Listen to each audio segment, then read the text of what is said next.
आज हम करेंगे प्रेजेंट इंडेफिनिट टेंस।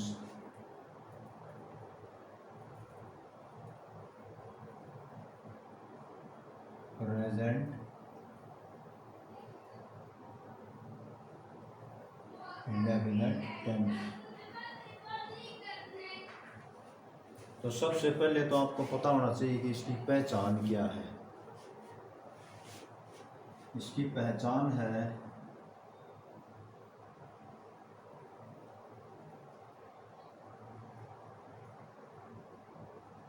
जिस वाक्य के अंत में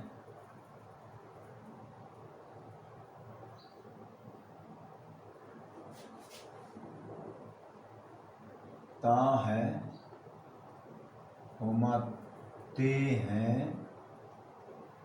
कोमा ती है आदि आता हो। जैसे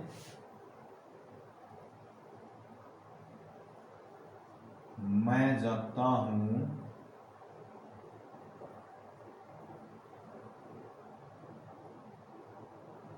वे खेलते हैं,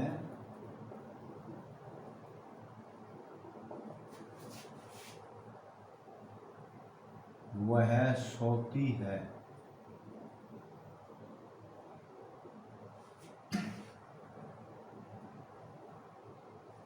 ता हूँ, ते है, ती है। समझ गए? आप इसके वाक्य कैसे बनाओगे?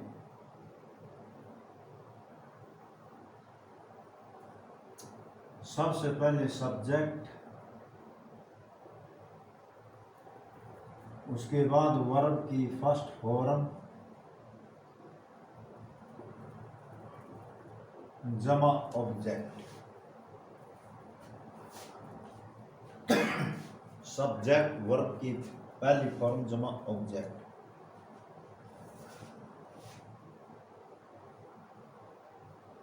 वर्ब की पहली फॉर्म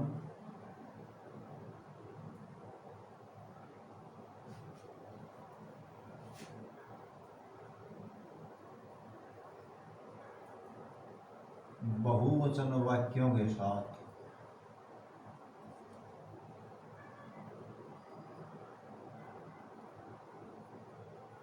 परंतु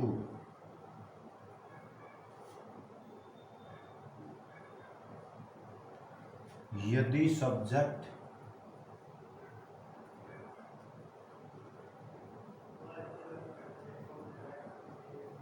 ही, शी, इट या कोई नाम या थर्ड पर्सन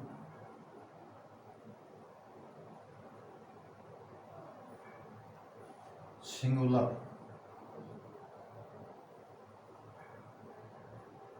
हो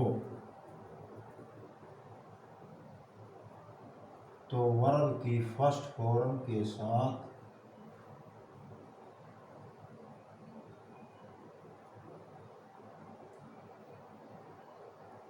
एस या ईएस लगाना है।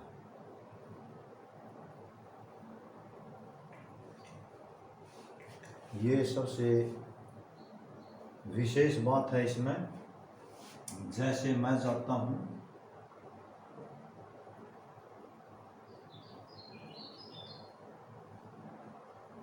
आई गो,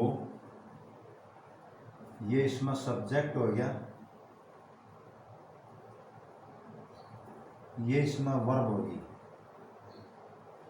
ऑब्जेक्ट इसमें है नहीं, कहाँ जाता हूँ, क्या करने जाता हूँ। वह जाता है,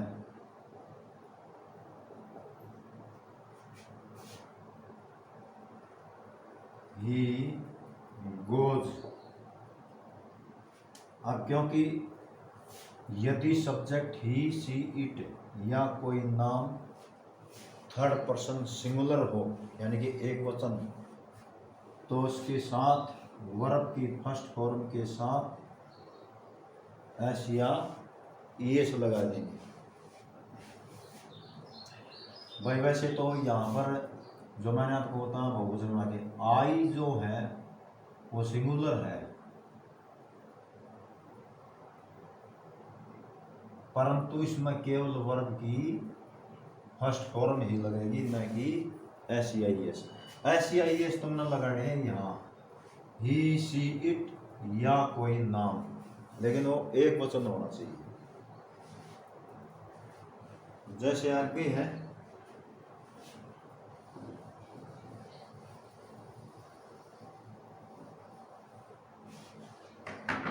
मैं नहाता हूं,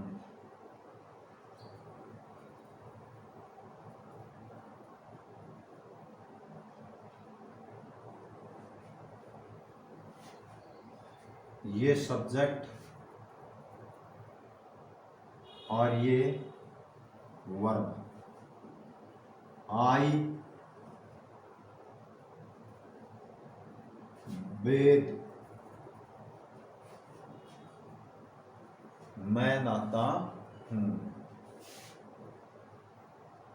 वे स्कूल में जाते हैं।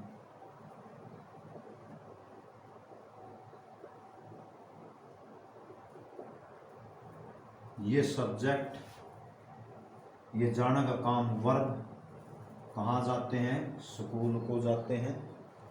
ये ऑब्जेक्ट हो गया, रखो इसमें सब्जेक्ट दे, वर्ब की पहली फॉर्म।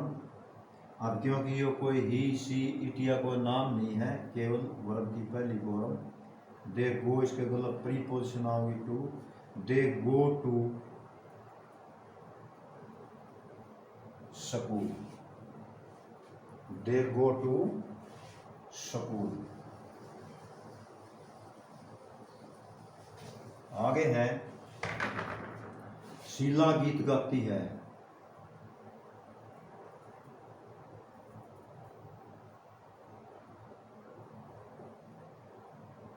शीला गीत गाती है, सब्जेक्ट शीला, कर्ता काम को करने वाली, काम किए कर है, क्रिया क्या है वर्ब, गाना, गावे के है, गीत को, ये ऑब्जेक्ट हो गया। तो शीला, अब क्योंकि ये थर्ड पर्सन है, एक वचन है, नाम है, तो इसमें वर्ब आओगी सिंग, इसके साथ एस लगाओ, Sheela sings a song, Sheela sings a song. हम चाय पीते हैं,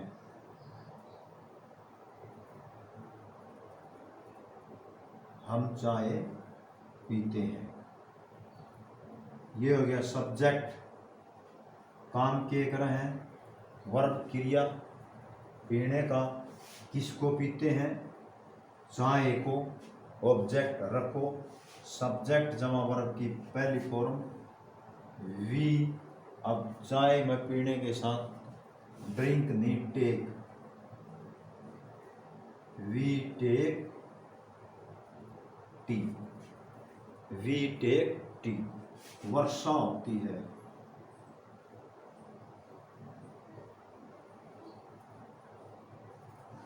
अब जो प्राकृतिक क्रिया कुछ भी हो, उसमें जो सब्जेक्ट होता है वो है इट।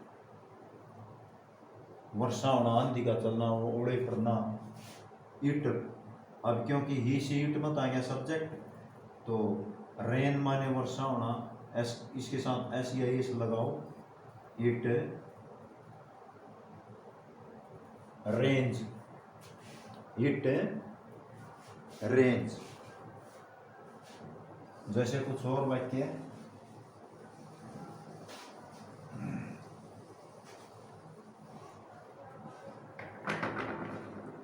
वह एक पत्र लिखता है,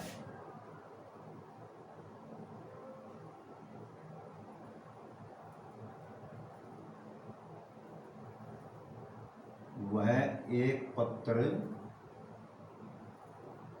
लिखता है, subject he, he see it में थर्ड पर्सन में से आ गया, तो इसलिए आपने वर्ब की पहली फॉर्म के साथ एस या ईएस लगाना पड़ेगा। ये ऑब्जेक्ट किसको लिखता है? एक पत्थर को। ही सब्जेक्ट, वर्ब क्या है? राइट, इसके साथ एस या ईएस लगाओ। He writes a letter. अब यदि मैं एक पत्र लिखता हूं, मैं एक पत्र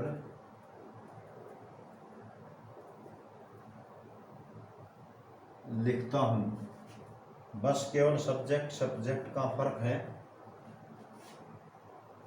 आई राइट ए लेटर,